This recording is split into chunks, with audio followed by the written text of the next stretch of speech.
ओम अज्ञानतिमिरान्धस्य ज्ञानाञ्जनशलाकया चक्षुरुन्मिलितं येन तस्मै श्रीगुरुवे नमः। नमो विष्णुपादाय कृष्णपृष्ठाय भूतले श्रीमते भक्तिवेदान्त स्वामिन् इति नामिने। नमस्ते सारस्वते देवे गौरवाणी प्रचारिणे निर्विशेषशून्यवादी पाश्चात्य देशतारिणे। जय श्री कृष्ण चैतन्य प्रभु नित्यानंद श्री अद्वैता गदाधर श्रीवासादि गौर भक्त वृंद। हरे कृष्णा कृष्ण कृष्ण हरे हरे, हरे Ram Ram Ram Hare Hare. Hare Krishna. So I am very grateful to be here with all of you.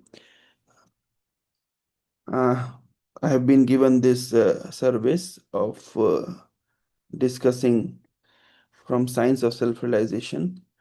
Mataji has given me the eighth chapter and the section called The Highest Love. So we'll be discussing from that. So can I share this? The host can allow me to share.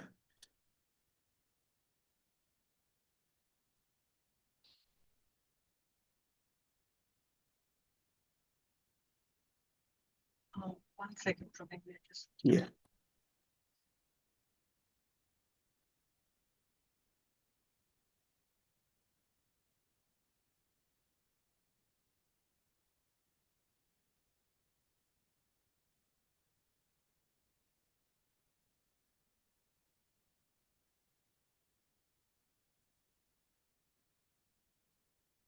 Yeah. Hare Krishna Prabhuji. Got it? Yeah. Thank you. So I Thank you. can see the screen now. So this particular section we are reading, the highest love. So basically, Srila Prabhupada is emphasizing on the Vaishnava theology and how it is different from other theologies. So, for example, the very important section that this particular chapter and this particular section covers is that Srila Prabhupada explains that how our Vaishnava theology shares a direct relationship with God, which other theologies might not consider, or they do not have the conception reaching up to that level.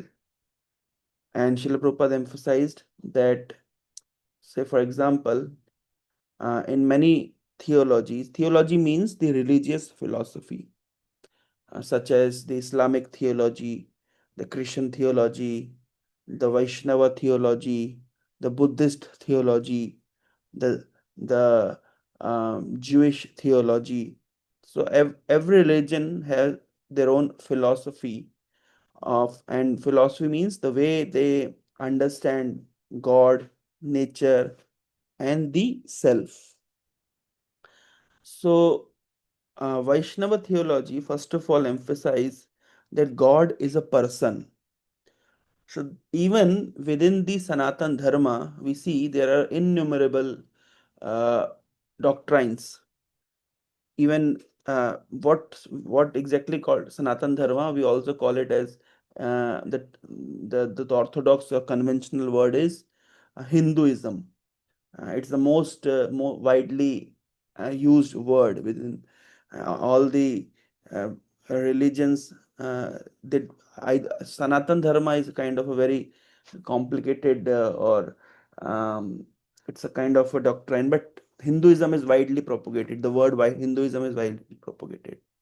But anyway, Hinduism and Sanatan Dharma are not, they're one and the same thing in terms of perspectives. But within Hinduism, we find there are so many doctrines in which almost 99% of the doctrines and 99% of the theology, they consider God as impersonal, God as some energy. Whereas the Vaishnava theology, the Vaishnava understanding of God is that God is a person. Now, Vaishnavas have their own reasons to claim this and prove this. Our our philosophy goes, our theory goes like this, that when we call God is an energy, or his impersonal energy, but in our day-to-day understanding, we see that energy is controlled by energetic. Say, for example, there is electrical energy and there is an electrical engineer. So we see that electrical engineer is actually controlling electrical energy. We do not see vice versa, that energy is controlling energetic. It's not like that. Uh, Energetic person controls energy. Uh, Electrical engineer can use electrical energy. When he passes the same electrical energy through a heater, it produces heating effect. When he passes the same electrical energy from a cooler, from an air conditioner, then it has cooling effect. The same electrical energy is manipulated by the electrical engineer into different forms and different ways. But we do not see the vice versa, that energy is controlling energetic. So if we go with this theory, then we'll understand that energetic person is higher than the energy.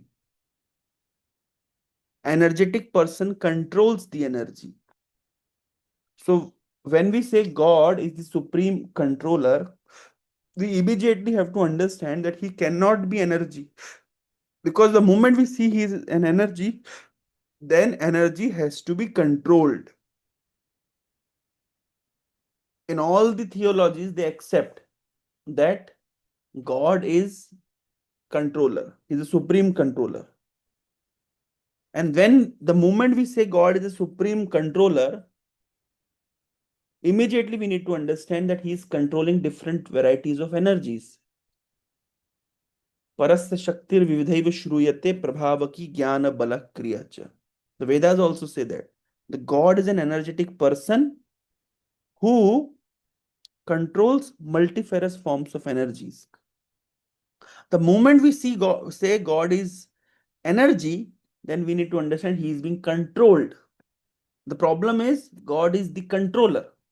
Therefore, according to this particular analogy, we need to understand that God cannot be energy.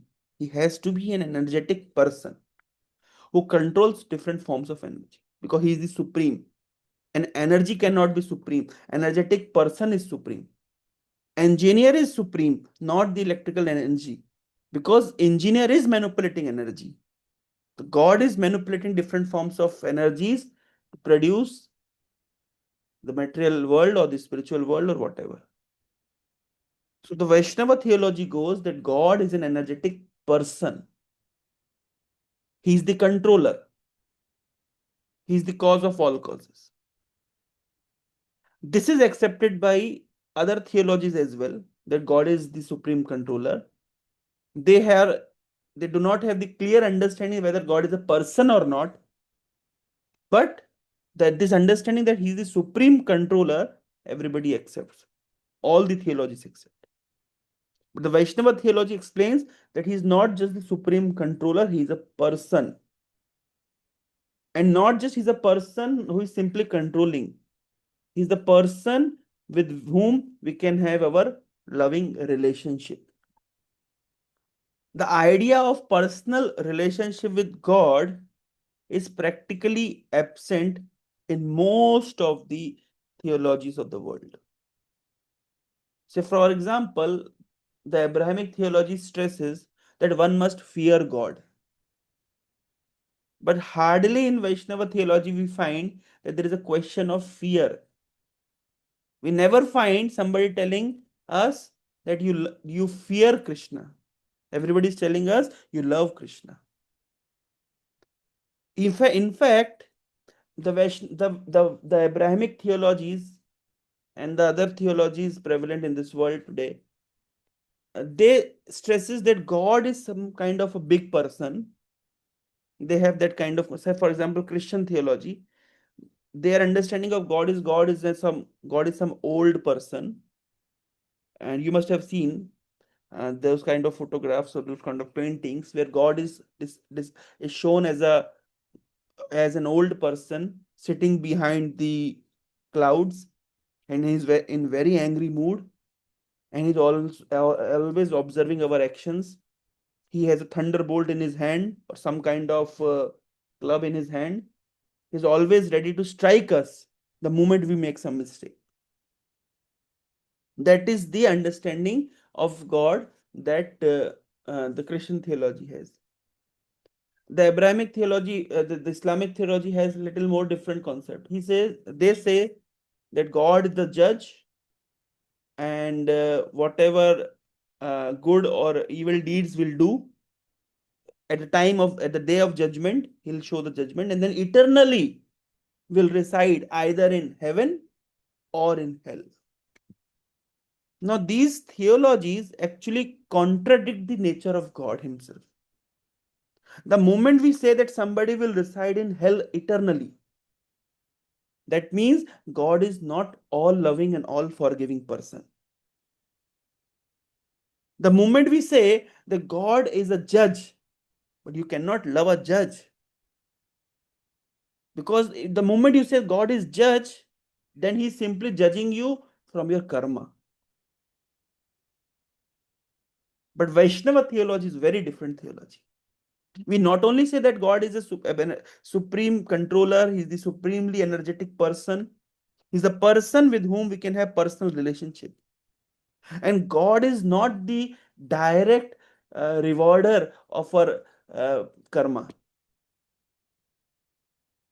It is the material nature which has been assigned to give us the karmic reaction. But God is all forgiving, all loving, all caring. And our theology do not force us to become fearful of God. Our theology teaches us how to become lover of God. I was reading from Ramcharitmanas yesterday. Very beautiful doha came up where it was saying that Lord Ramachandra is so merciful that he awarded uh, Jatayu his own Vaikuntha planet. When Jatayu was killed, he was attacked by Jatayu actually tried to save Mata Sita. And then there was a fight between Ravana and Jatayu. As a result, Jatayu got severely injured. He was simply holding his prana so that he can have darshan of Lord Ramachandra. And when Lord Ramachandra came near to him, and Ramachandra said, my dear Jatayu, kindly stay in this planet. Why you want to die? Jatayu said that simply by taking your name, whoever during their death takes your name, achieve the supreme destination, then what is there left for me to keep my prana, to keep my breath? Because you yourself standing in front of me, I am seeing your loving face. You're holding my body in your arms. This is the perfect moment that I should give my body. And then, when Jatayu gave up his body, he assumed the form of a Vaikuntha Parshad, Lord Vishnu's Parshad, and returned back to Vaikuntha. So, there, Tulsidas writes a very beautiful thing that what is the background of Jatayu? He is the meat eater. And not only the meat eater, he is coming from a family. Jatayu is a kind of a gidh, what we call gidh. It's a bird. And what they eat dead animals, not even fresh animals. They eat dead animals. But even the Jatayu who is eating dead animal is being given salvation, and he returned back to Vaikuntha to serve the Lord eternally. So just see the background, just see the context. Lord Ramachandra does not question the what we call uh, the background of Jatayu. Uh, so Jatayu was an animal, was a bird eating flesh, dead flesh. So that what does it shows? It shows that uh, there is a very beautiful verse where it is said that mm, Lord became merciful to Prahlad, and Prahlad was coming from uh, Asura family, and his age was very less. Dhruva came from a family, but he was not learned. Uh, Gajendra was an animal, but in different cases we find that Lord became merciful to all of these. So that means there is no question of our background, our karma. These are all secondary terms. The moment we see that God is a judge, then immediately we are being judged by our karma. But the Vaishnava theology says no, God does not judge us, He simply loves us. And whatever karmic reaction we get, it is not in direct custody of the Lord, it is being given to us by the material nature. That too, the understanding is for our purification, for our uh, the karmic reaction that we receive is not a kind of a punishment, it's a kind of a correction offered to us by the material nature under the direction of the Supreme Lord so that we become purified. The moment you say that you eternally reside in hell, there's no question that God is all forgiving. Uh, it is also said, say for example, uh, in Bhagavad Gita, there is a shloka where Krishna says that those who are faithless, I reward them with the bodies, they eternally they reside in hell, perpetually reside in hell. From this particular shloka, it seems that God is again where is his merciful nature? Hmm. The answer to this is God is still merciful because a living entity wants to live in hell and wants to acquire a hellish body. Out of mercy, God gives him that. What does it mean? Say, for example, Srila Prabhupada writes, if somebody is accustomed to eat meat, so the laws of material nature, they suggest, okay, if you want to eat meat, this human body is not good for eating meat.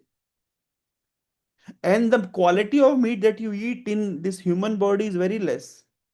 If you really want to enjoy meat, you become a tiger or you become a lion. And when you'll become a tiger and a lion, you will eat fresh meat, fresh blood. You'll have the adventure of hunting. So that means acquiring a lion body or a tiger body or a body in a hellish situation like that of an animal is a mercy offered by the Lord. It's not the punishment. So that also shows that God is all loving. And not only the God is all loving, He's a person with whom we can have a personal relationship in 12 different rasas. There are 5 primary rasas and there are 12 secondary rasas. There are 7 secondary rasas, so total 12 rasas. Rasa means the relationship. The only rasa that the other theologies suggest is the Shant rasa, that God is, there is God. Some God is there and He is sitting far there. We do not have any direct relationship with God. God is great. That much the other theology tells us. But the Vaishnava theology says, no, you cannot just have relationship in Shanta rasa. You can actually have relationship in Dasya rasa. You can become the servant of God. You, and you can also act like a friend of God. That is called Sakhya rasa. Then you cannot just act like a friend of God. You can become parent of God. You can love God in all your with all your hearts, just like parents love their children. Now, there is a very interesting thing that Srila Prabhupada tells in one of his lecture. Which is the better mode of worship? Considering God as our parent, Pitamasya Jagato Mata Dhata Pitama, Twameva Mata Ch Pita Twameva. Considering God as our parents and master, or becoming parent and master of God. which is the better mode of worship. When we call Dasya Rasa is understanding that God is my master, I am the servant. Similarly, when we understand that God is my parent, He is my father, He is my mother, and I am the dependent child, it's all same. And another thing is that God is my child. I am the parent of God, just like Yashoda Mata, just like Devaki. So, which is the better way, better mode of worship? So, the better mode of worship is considering oneself parent of God, not not considering oneself child of God. Now, why is it so? What is the difference? Why this particular mode of worship is better? Because the moment I say and I am dependent child of God, so then immediately I uh, I try to take service from God. Srila Radhanath Maharaj explains in one of his book. It is called the cradle mentality. What is the cradle mentality?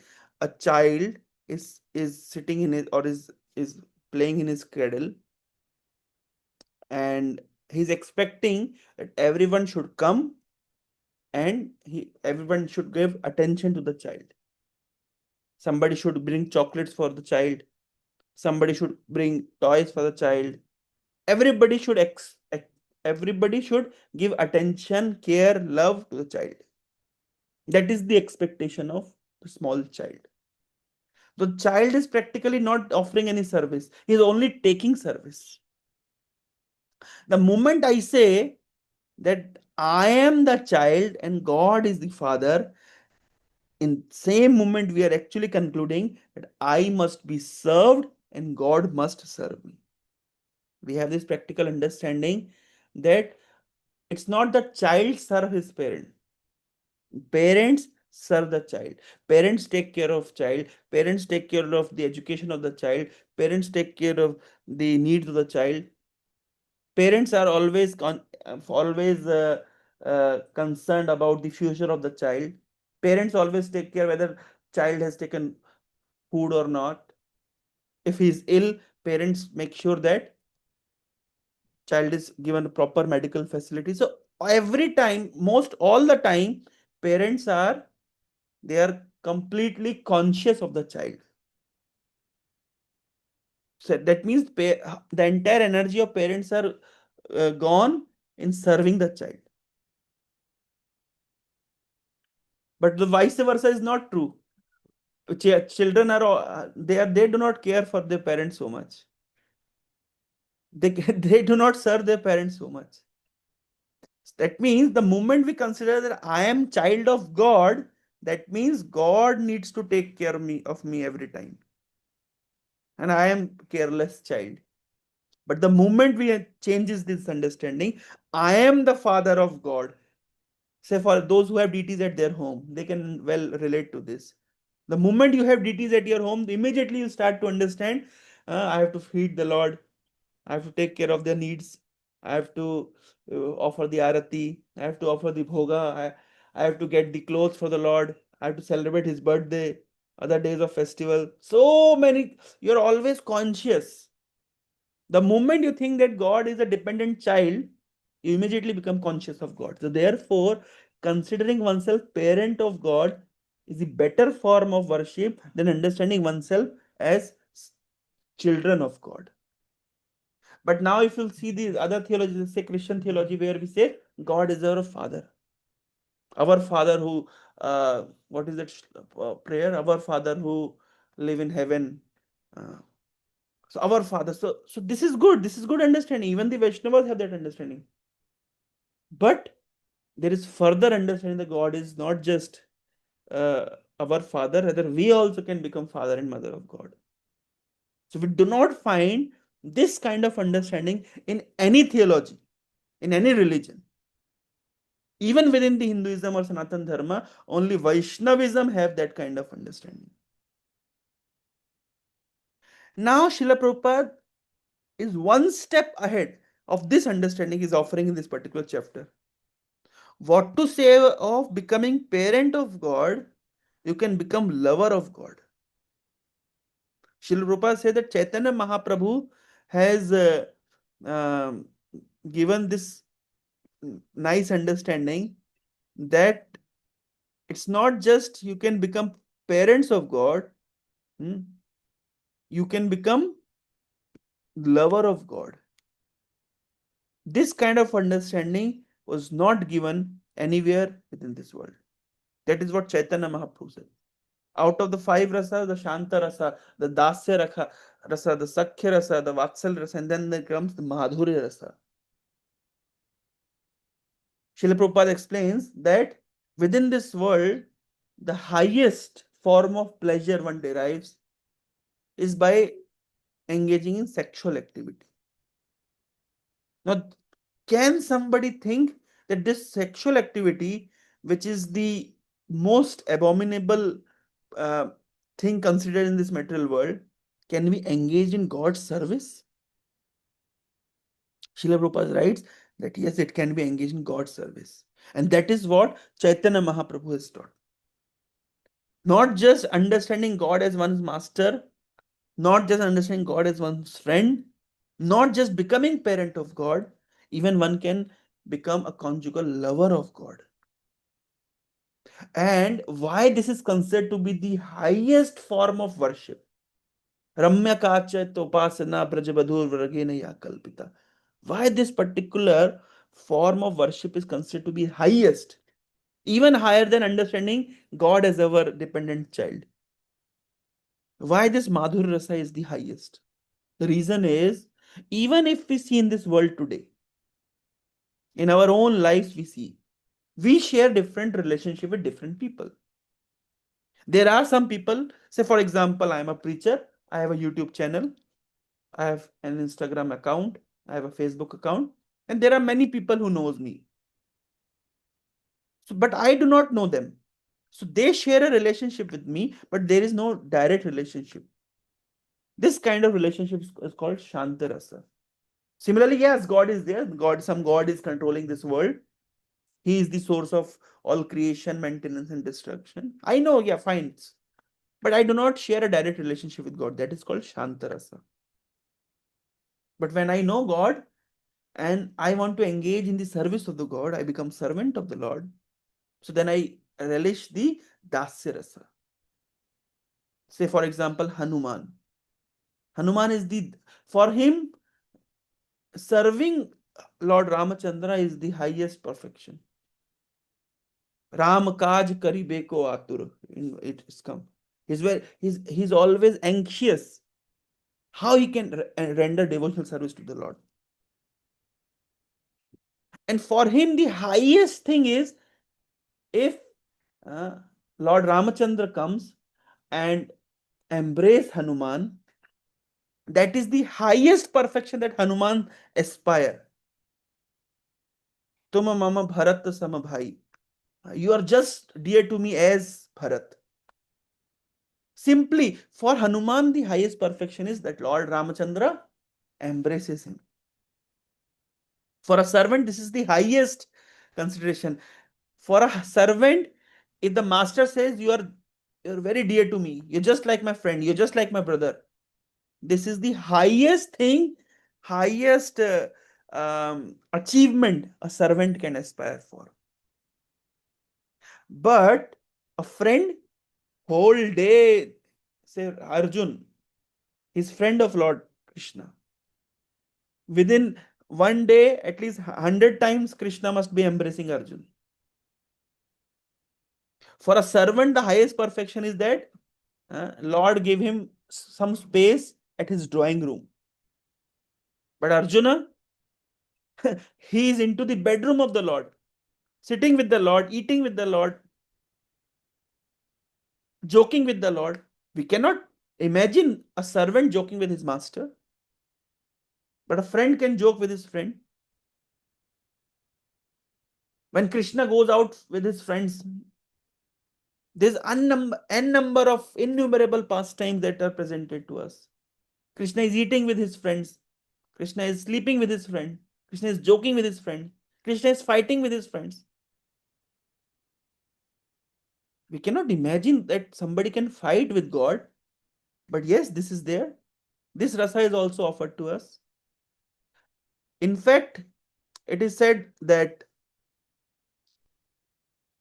when Krishna loses in his game, so there was a game called tug of war. When Krishna loses, it was decided whoever will lose will have to carry other party on the shoulder. So Krishna has to carry his friend on his shoulder. And when Krishna says, no, no, I'll not do that, the other party will say, no, you're not following the rules of the game. Katti, we don't want to talk to you. So they reject him. Krishna standing at the corner of the playground is crying, my friends are not playing with me. They have rejected me. This kind of intimate pastimes Krishna relishes. A servant cannot imagine of all this kind of rasa. And when Krishna is playing with his friends, at the time Mother Yashoda call. Bela hola damodara, aise khana, bhoga mandire kari, bhoga mandire basi karaho bhojana. Hey Damodar, come here. Food is ready. Eat. The mother calls, Krishna has to give up his friends and come to Mata Yashoda for honoring Bhoga. So just see, there is one rasa with the servant, another rasa with the friends, another rasa with the parents. We also, within our life, we have these all rasas. We also have friends. We have intimacy with our friends. But the level of intimacy that we share with our parents is far better, far higher than which that we share with our friends. But then when somebody is into a relationship with someone, the level of intimacy they share, when somebody gets married to someone, the level of intimacy they share is far, far higher than the intimacy shared between parents and child. It's far higher than the intimacy shared between friends. So that means the level of intimacy that is relished between the lovers, the conjugal lovers, is far, far higher than what is the level of intimacy in Shantarasa, the level of intimacy in Dasya the level of intimacy in Sakhya Rasa, and the level of intimacy offered in the Vatsalya Rasa. And within also this conjugal relationship, there are two. Our Vaishnava Acharyas explain. One is the relationship between the married couple, husband and wife. Yeah, that's true that there is intimacy within the husband and wife. But still, the intimacy shared when between a boyfriend and girlfriend in this world we are seeing is even far more higher than the intimacy shared between husband and wife. Husband and wife are formally, officially, they are together. And they also have a loving bond. But a boyfriend and girlfriend, say for example, if a boy went to college and falls in a relationship with a girl, the level of intimacy they share, the risks they want to take just to please their partner. They can do anything and everything. We see in this, although the relationship in this material world are the perverted reflection of the spiritual world, but still we can derive some kind of understanding and analogy. So for example, we have seen many youth when they enter into school or college, so and then they start to compromise with their career, they start to compromise with everything, whole day whole night just they're talking with their girlfriends. They're so intimately bound, intimately connected. What I want to explain is that within the conjugal relationship, the level of intimacy is very high. Even in this material world, we can see that. And this level of intimacy one can develop with God. That is called the highest love. Why it is called the highest love? Because the level of intimacy. For example, if somebody into a relationship with a girl, the young couples, so all the time the girl is thinking about the boy and the boy is thinking about the girl. I can rest assured once they get married, they must not be thinking whole day. Then their responsibilities are there. They have to care. They have to think about the family. They have to think about the earning. They have to think about society. They have to think about so many things. But when they're not married, particularly, the only thinking goes in the mind of boy is about the girl, and the girl is about the boy. And therefore, the Vishnu Purana says, just like the mind of a young boy goes toward a young girl, and the mind of a young girl goes towards a young boy, it does not require any kind of effort. It's very natural. Oh my Lord, let my mind be attracted to you alone. In the similar manner.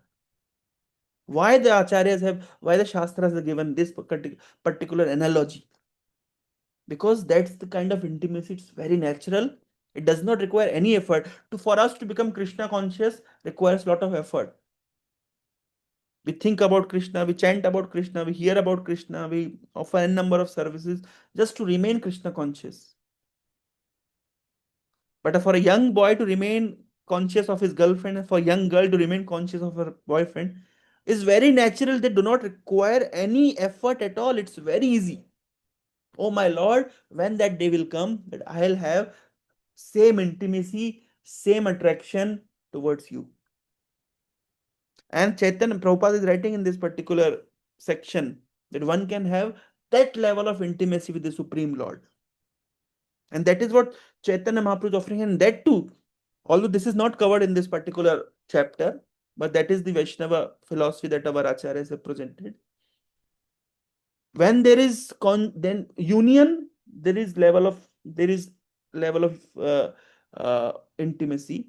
But when there is separation, the intimacy and the attraction is multiplied thousandfold, millionfold. So our philosophy, the Chaitanya Mahaprabhu philosophy, is not only that out of all the rasas, his focus is on the Madhura rasa. Out within that Madhura rasa, not just Swakiya rasa, like that of a husband and wife, that too the Parakiya rasa, the relationship shared between a boyfriend and a girlfriend, unmarried couple. And that too, it's not where, in fact, the rasa that Chaitanya Mahaprabhu has presented to us, Ramya Kachit Upasana, Braja Badur Vargena Ya Kalpita, Brajavadhu, there is a description. All these Brajvadhus in the Krishna Leela, we see there are two ways to see the Leela, Tattvataha and Leelataha. In Leela, we see that Radharani is also married to someone else. The gopis are married to someone else. So they are already married to someone else, but they have attraction towards Krishna. And we can just imagine the risks they take to meet Krishna. Every time they're simply thinking that how I'll. Rupa Goswami gives a very beautiful analogy. He says that uh, when someone is already married, when a wife, the husband, and they're like men and women, they're already married, and this particular woman is attracted towards someone else. So this particular lady will do all the work of her household in such a nice way so that nobody can even think, nobody can even imagine that she's having a relationship with someone else. But the reality is she's constantly thinking about her paramour. That is how a devotee, although in his material life, in official life, he's doing all the activities very nicely, but he's constantly thinking of Krishna. This is how gopis have set an example, and that is what the standard of worship that Chaitanya Mahaprabhu recommends. Ramya Kachit Upasana Brajavadhur. The upasana that Brajabadhu, the gopis have offered is the highest. White side, they're already married to someone else, but their whole heart and attraction is towards Krishna. And they are not able to meet Krishna. There's always separation. And this ecstasy becomes millionfold when there is separation. We have seen in our material example, if I'll try to give, say if it's a boyfriend and a girlfriend, they're in love, but then they are not able to get married because of the social constraints. They may be from different caste, their parents might not agree. We have seen this many times. So then there is a separation. But both the parties, the boy and the girl, they're burning in fire of separation. This burning in fire of separation, the ecstasy and the intimacy they feel is far higher than their union. Of course, in material realm, material way, this gives pain. But in spiritual understanding, it's the highest ecstasy. So, highest ecstasy that Chaitanya Mahaprabhu is relishing is the conjugal relationship, the Parakiya Bhav, Jaya Jaya Ujjwala Rasa, Sarva Rasa Sar, Parakiya Bhave Jahan Brajete Prachar. And within this Parakiya Bhav, there is mood of separation.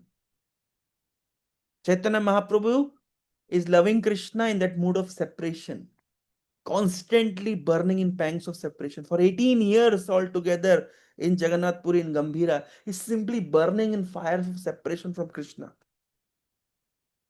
That is what we call it the highest love, and that is what the Chaitanya Mahaprabhu philosophy, takes us. Not just having a relationship with God as a loving partner, the conjugal relationship, that too parkiya, that too in mood of separation. Hey Radhe Brajadevi ke chalalite hinanda suno kutaha Shri Govardhana kalpa pada patale kalindi manye kutaha Ghoshantaviti sarvato brajapure khedher mahabibhalav. The Goswamis are agitated, feeling separation from their Lord, Master. This kind of, but this is the highest ecstasy that one can feel in the spiritual hierarchy. And that is the gift of Sri Chaitanya Mahaprabhu to us. And that is what Srila Prabhupada is bringing to us. So Srila Prabhupada is not just telling that people consider religion is a means to gratify their senses. Oh God, give us today our daily bread.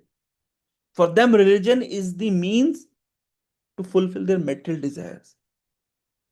From that particular level, taking to the highest level of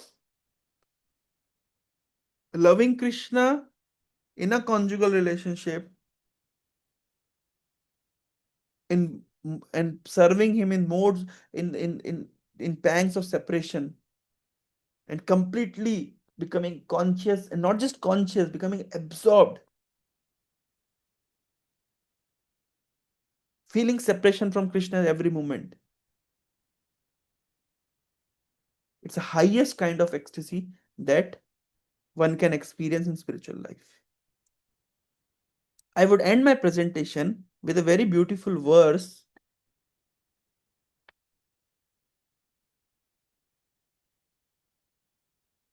that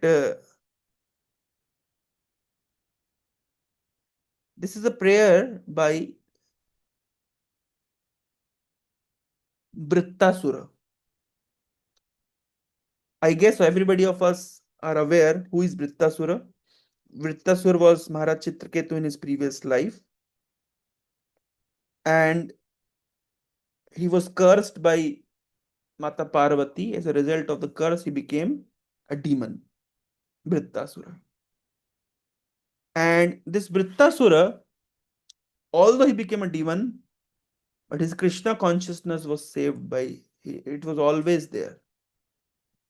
Srila Vishwanath Chakravarti Thakur writes in one of his purport in Garbhastuti that sometime it apparently when a devotee fell down from his position, his Krishna consciousness doesn't fall down, and rather Krishna consciousness becomes, you know, multiplied thousandfold.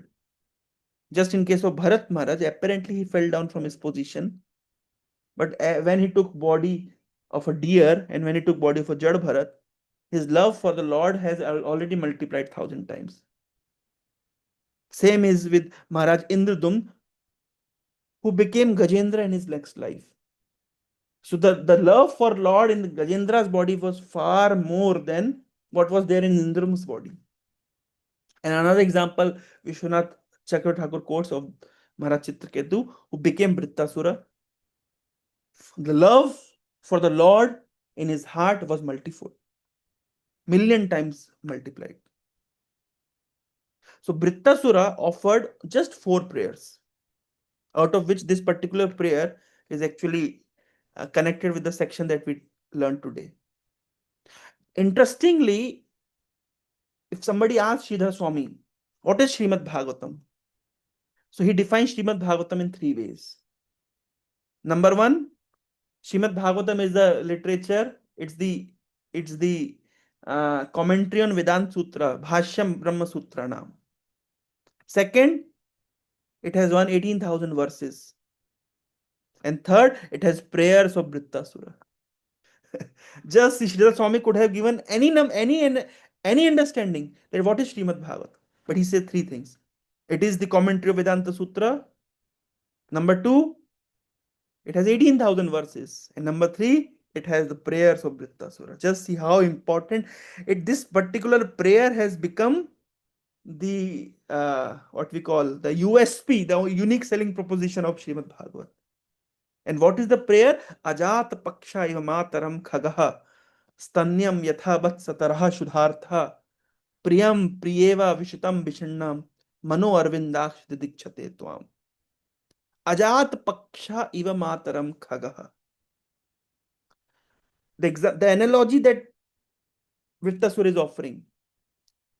There are birds, and these birds are just have taken birth. Their wings are not yet developed, and they're in their nest. They're waiting for the mother to come and feed them. Then another example, stanyam yatha vatsatarah shudhartha. And there is a hungry calf looking for his mother, so the mother should come and feed him. Priyam priyeva vishutam vishannam. The newly married couple, the husband has gone out for work and he has not yet returned for a few weeks or months. And this newly married wife standing on the door waiting for her husband to come. Now these 3 examples are given. Oh my dear Lord, just like the birds, the young birds whose wings are not developed, they're looking for their mother, just like the hungry calf is looking for her mother cow, and just like a newly married wife is looking for her husband, I must look for you. What's the great deal about the prayer? The first understanding, Ajata Pakshaha. The birds are not concerned about mother, they're concerned about feeding by the mother. In another example, another analogy, the calf is concerned about the food and the mother. But the third understanding, Priyam Priyeva Vishutam Vishannam, the newly married wife is not concerned what my husband will bring for me. She's only concerned that I'll get the association of my husband, I'll serve my husband in all the ways possible. I'll cook for him, I'll care for him. He must be exhausted because of his journeys. I'll be serving him in all ways possible. So in the two analogies, Ajata Pakshaha and that of a calf, there is some level of desire for sense gratification. But the third understanding, I do not want anything from my master. I do not want anything from my husband. I simply want to serve him in all possible ways. And that is the satisfaction that I require, nothing else. That is the highest understanding of in any theology offered. We do not want to make God our servant or our order supplier agent. We want to serve God just like Priyam Priyeva Vishutam Vishannam in all the ways possible. That is called the highest love. And therefore, Raghupati Upadhyay, there is a chapter in Chaitanya Chaitamrita where Chaitanya Mahaprabhu is asking, uh, out of all rasa, which is the highest rasa? The shloka goes like Adya eva paro rasa. Adya eva paro rasa. Let me just check. Uh, yeah, this is the shloka. Out of all rupa, Shyamam eva param rupam puri madhupuri vara vayo kaishorikam dheyam adya evo paro rasaha. So out of all forms of the Lord, Shyama eva param rupam. This form of Shyama Sundara is the param. Out of all the abodes of Lord Krishna, this abode of Braja, Mathura Vrindavan, it's highest. Why? Because Lord is demonstrating his conjugal pastimes of parakya rasa in pangs of separation from the gopis, feeling pangs of separation from Krishna. What is the age? Kaishorekam. Because that is the age we see, even in this metal world, that is the age when somebody becomes attracted to someone else. And the ecstasy is highest. And out of all rasas, this paro rasa, adya eva paro rasa, is mellow of conjugal love, priyam priyeva vishutam vishanam, where his only desire is to serve the opposite party. That is the highest rasa. That is how uh, Chaitanya Mahaprabhu has actually recommended this particular verse offered by Raghupati Upadhyay. So that is the conclusion. That's called the highest love that each and every living entity is aspiring for. Hare Krishna.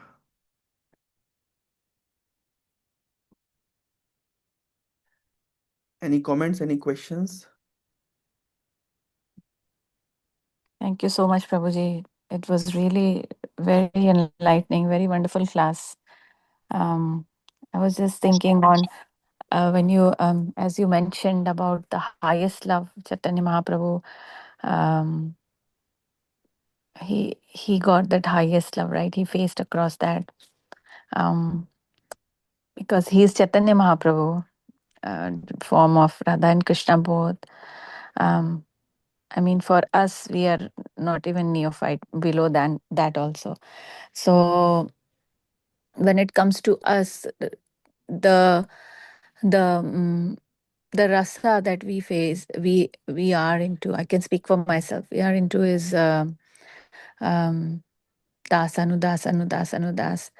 But even that rasa sometimes that also is not there. It's just like mechanical, sometimes that relationship also becomes mechanical.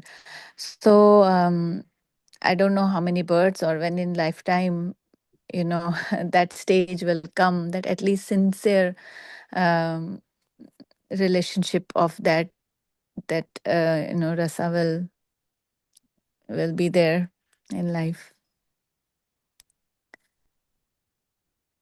Our spiritual master, His Holiness Bhaktichara Master, say that simply by offering uh, service to Lord Chaitanya Mahaprabhu, the gift of intimacy that one is with the Lord in Madhurasa is being offered. So that's the secret of our Gaudiya Vaishnava Siddhant. If simply we are serving Lord Chaitanya Mahaprabhu as a servant, the gift that he'll offer us will be the attachment we'll develop to the Lord, just like in that of a Madhurasa. So that is the aspiration of all the Gaudiya Vaishnavas. So therefore, we simply worship Chaitanya Mahaprabhu and leave it up to him. Uh, and what is the qualification to receive mercy of Chaitanya Mahaprabhu? Is to become unqualified. So that our unqualification or non-qualification or failure to become qualified is the greatest qualification to receive the mercy of Sri Chaitanya Mahaprabhu. So that's the again it's a special prerogative of coming into this line. Yeah, that's so true. So nicely, simply, you made it so simple. Thank you, Prabhuji. Hare Krishna devotees. So please, the floor is open. Please, if you have any questions for Prabhuji or any comments to share, please go ahead. Hare Krishna. Hare Krishna. Sorry. Hare Krishna Prabhu. Thank you so much. Firstly, pranams, Danvat pranam, and employees to Srila Prabhupada. We've all heard about Sakhya Ras, Shanta Ras, Shanta Sakhya, Madhurya, Vatsalya Ras and all that. But I think the insights you have and you gave us in today's class were very, very eye-opening for me. I must say that. So thank you very much. I had one question. So we say that we need the mercy of Vaishnavas, right? The mercy of devotees and Guru's mercy, of course. Now my question is, there are so many people in our congregation who are very quiet, they don't say anything, don't do anything. They quietly do stuff. They quietly do things behind the scenes, Someone who knows what they're doing. Most people don't even know they're there. Devotional service, of course. I'm talking only of devotional service. And there are others who are very much at the forefront. So my question is, how do people who are in the background and quietly doing without anyone's knowing, how do they, because mercy from devotees comes from exposure to when they see, and not their fault, right? If they see, oh, this person is doing so much, then they say, oh, this person does so much. But if they don't see, they don't know. So how does this work, Prabhu? Yeah. Because without mercy, you don't get devotion, and without, kind of. Good question. I can just relate to this question with my own experience. Let me be very frank. When my spiritual master was physically present in this world, so uh, I always had that desire. Maharaj should see me, should talk with me, should kind of give me some indication that I am here, and some kind of appreciation, some kind of adoration. That's the very neophyte way of understanding. Of course, now I am able to relate, but that was there in my heart. So I just, like, even if I reflect today, for example, I had 7 8 years of not 7 8 years, I could say 5 6 years of association, through physical association. I could sit in front of him in his lectures, and I could, that kind of things were there. But today I am reflecting back that these 5 6 years I have not heard a uh, lecture from him, actually, or single instruction from him, because the whole consciousness was just I'll sit in front and I'll act in a way that some kind of I'll present myself in such a way that I'm so studious and I'm so serious and I'm so concerned about my devotional service. So I was only looking for some kind of attention. Today I'm reflecting. I am not able to recall a single word that I heard all those days. But now, after my spiritual master has physically departed, I'm able to relate more, I'm able to connect more, I'm able to feel more, because this particular attention seeking consciousness is not anymore. So now I'm able to relate. Now your mercy is actually flowing, and more mercy is flowing. More intimately, I'm able to connect myself with my spiritual master when he's physically not available. Because when he was physically available, I was not uh, getting myself spiritually nourished. I was only looking for some adoration and attention. Of course, that he give me just to satisfy my, so that I should remain in the moment. So he gave it to me. but that was not the real mercy.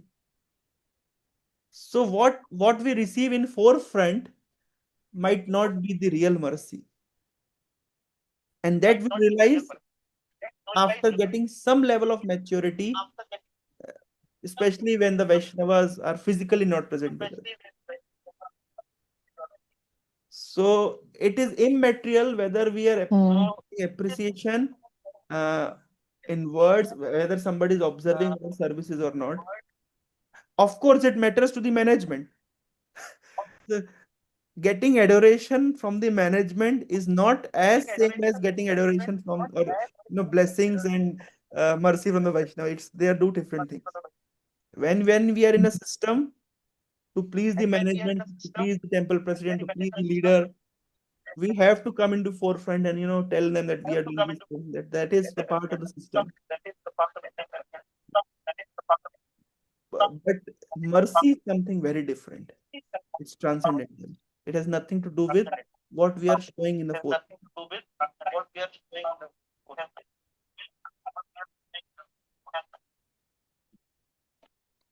Thank you. Thank you, Prabhu. Rosie, in your answer, I just wanted to say one more thing. That in your answer, you also pointed out this separation, right? So it looks like the bhav of separation brings us more closer. Yeah, that is the Than philosophy. That is the entire philosophy that our uh, Gaudiya Vaishnava theology holds. In physical presence, sometimes we are not able to relate as. Actually, when Radharani used to be there with Krishna, always she was, when Krishna had not yet come, Radharani is thinking, when Krishna will come, I'll serve in this way, that way, that way. She's always conscious of Krishna. But the moment Krishna was with Radharani, Radharani is anxious. Now Krishna will go away. Now Krishna will go away. Only for some moment he's here. So she's not able to actually uh, take the advantage of Krishna's physical presence. Of course, they are one and the same and they're united. But just to understand this particular thing, when Krishna is there, we're not able to relate. When Krishna went away, then there is another kind of, in the feeling of separation brings more union. Same holds with Radha Krishna, same holds with the spiritual master. And therefore, it is said, one who, Prabhupada also writes in many times, when somebody, how we can understand that this particular devotee is more uh, intimately connected with the spiritual master, the more separation he feels. He may not express that separation. Expressing is a different thing altogether. But the in each and every activity, if he is able to relate, I'm doing this will please my spiritual master. If I'll do this might not please my spiritual master. So if somebody is able to connect in this way, of course there's no time, but I'll, because this section has come up, I'll just take 2 minutes. When what is there in Uttara? Uttara had Parikshit in her womb, and therefore Uttara could not become Sati at when Abhimanyu died. Ideally, according to the Vedic tradition, when the husband dies, then one must become Sati. But Uttara doesn't become Sati. Why? Because she had Parikshit in her womb. What lesson that we derive from this? Acharyas tell that becoming Sati one time is very easy thing. But to live the entire life feeling pangs of separation, fire of separation, entering into fire one time is easy. Whole life's burning in fire of separation, just like Kunti. For Madri, so it was very easy. When her husband Pandu died, she entered into fire. But for Kunti, the fire was constantly blazing entire life. She was she was declared as a corrupted woman. She had to take care of her children in a very adverse situation. Her children were, they were trying to kill her children. Then her daughter-in-law was, uh, insulted. Then there was Mahabharata of war. So Madari faced fire once. Kunti was burning fire throughout her life. So when say Je anilo premadhana, pashane ghuchibo matha, anale pashibo. So banging our head on pashan, on stone once, and anale pashibo, entering into fire once is easy. But just to carry, just like Uttara is carrying Parikshit in her womb, to carry the instruction of spiritual master throughout one's life is difficult than Pashane Kushibo Matha and Anale Pashibo. So that's the whole Siddhanta. To carry on with the instruction of spiritual master, just like Uttara is carrying the Parikshit within her womb. And throughout her life, not entering into fire physically, but burning in pangs of separation from spiritual master, still continuing life and instruction of spiritual master is far more higher than becoming a sati, entering into fire once. So that is the entire Vaishnava theology. That should be the mood of a disciple.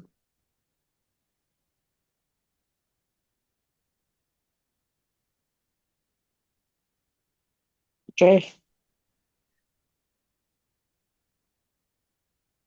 Thank you, Prabhuji.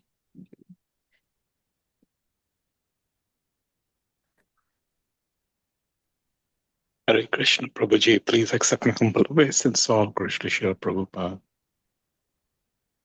Feel so fortunate, Prabhu, to listen to your class. As my wife Sachirani was saying, it's just the flow, Prabhu, how you connected from where you started and where you ended. I feel so fortunate to listen to this class, and at the same time a little bit embarrassed, and I wish there were more people who would join our sangha. We are still a fledgling bhakti vriksha. We're trying to build it. Instead of just 4 or 5, I wish there was 40, 50, 100, 500, Prabhuji. So many people would have. So simple. You explained such a sublime, high truth. My God. Thank you so much, Prabhu. Thank you, thank you. Thank you, Prabhu. Hare Krishna.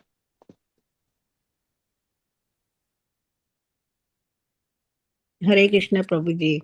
Really, very nicely explained.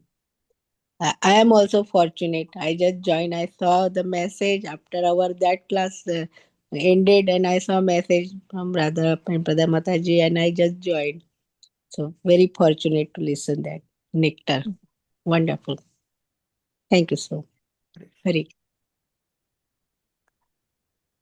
We wish you to have you more, Prabhuji, and this time we'll see that we have more devotees so that they can also all take benefit to hear from you.